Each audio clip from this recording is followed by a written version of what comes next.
CBSE class 12 maths हमारा chapter है differential equations. अगला क्वेश्चन है find the particular solution of the differential equation. तो ये हमारे पास डिफरेंशियल इक्वेशन है और हमारे पास गिवन क्या है, x equal to 0 when y equal to 1। All India 2016 में आया था। अब ये टॉपिक है होमोजेनियस डिफरेंशियल इक्वेशन पर। जैसे पिछले वीडियो में हमने इसमें कॉन्सेप्ट लगाया था वेरिएबल सेपरेबल का, जो टॉपिक 1 में, तो कुछ क्वेश्चंस हम लोग वेरिएबल सेपरेबल के भी बीच बीच में करते जाएंगे। एक बार आप इस क्वेश्चन को ट्राई करिए, फिर हम आगे बढ़ते हैं। तो सबसे पहले हमने गिवन लिख दिया, जो गिवन डिफरेंशियल इक्वेशन हमारे पास थी।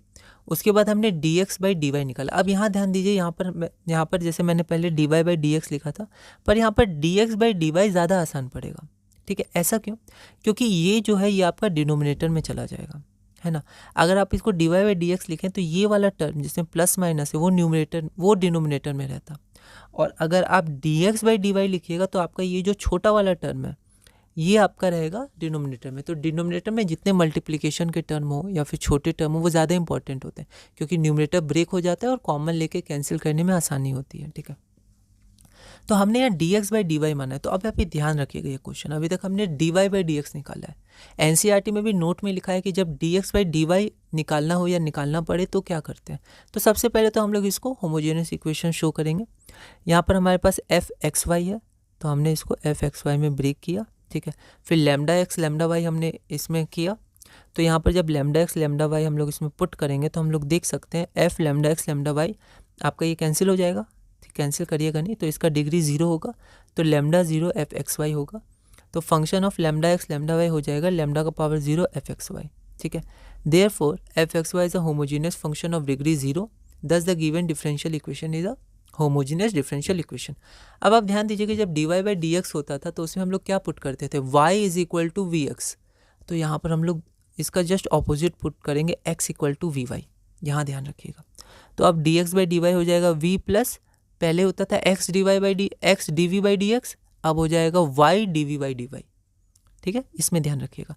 फिर सारी स्टेप सेम है, इक्वेशन 1 में हम लोग पुट करना है, हमने पुट किया। ठीक है, इसको एलसीएम लेके सॉल्व किया।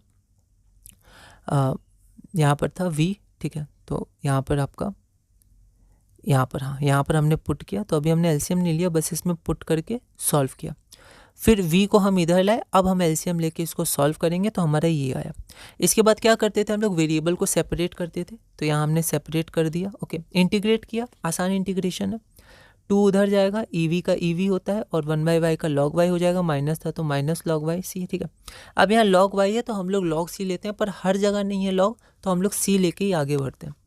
तो इसके बाद हम लोग यहाँ जाएंगे, तो इसको इधर ले गए तो यहाँ log y, देखिए यहाँ मैंने गलती से v लिखा था, फिर मैंने इसको y कर दिया। ठीक है, तो ये छोटी छोटी ओवर राइटिंग आप अच्छे से कर सकते हैं, पर अगर ज़्यादा हो जाए तो आप इसको एक बार कट करके लिख सकते हैं, है ना। जितनी कॉपी आपकी नीट एंड क्लीन होगी उतना अच्छा होगा। तो ये आपका सी हो गया। ठीक है, इसके बाद हमने क्या किया, इसको हमने इक्वेशन नंबर 2 मान लिया। ठीक है, इसी को मैंने दोबारा लिख दिया, वैसे यहीं पर मान सकते थे इक्वेशन 2, पर एक बार लिख के मान दिया ना। आप ध्यान रखिएगा, आप एक ही बार में लिख दीजिएगा। और हमने अब जो x है हमारा वो x v बाई वाई है। ठीक है, तो यहाँ पर हमने x v वाई था, तो v is equal to X by Y, तो यहाँ पर ये भी इसमें पुट किया। ठीक है, तो यहाँ 2 स्टेप एक साथ किए हमने। क्या क्या किया, सबसे पहले तो log y को इधर ले आया और v की जगह x बाई वाई पुट किया। ओके, इसको दोबारा लिखा तो इसको लिखने की ज़रूरत नहीं थी, आप यहीं पर 2 कर देते। अब गिवन क्या है, क्योंकि पर्टिकुलर सॉल्यूशन निकालना है तो c की वैल्यू फाइंड करनी होगी। गिवन में हमारे पास x इक्वल टू 0 है और y इक्वल टू 1 है, तो इसको हमने इक्वेशन 2 में पुट किया, तो c की वैल्यू 2 आ गई। और जैसे ही हमारे पास c की वैल्यू 2 आ गई, इसको 2 में पुट करके हमेशा की तरह जैसा निकालते थे, बस यहाँ पर x equal to V Y put किया है, तो dx बाई dy उसी तरह से निकलेगा। अगला क्वेश्चन है question number 49, find the particular solution of the differential equation satisfying the condition. फिर से पर्टिकुलर सॉल्यूशन निकालना है।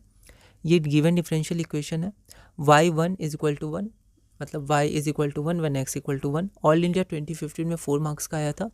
एक बार आप इस क्वेश्चन को ट्राई करिएगा, अगले वीडियो में हम इसे सॉल्व करेंगे।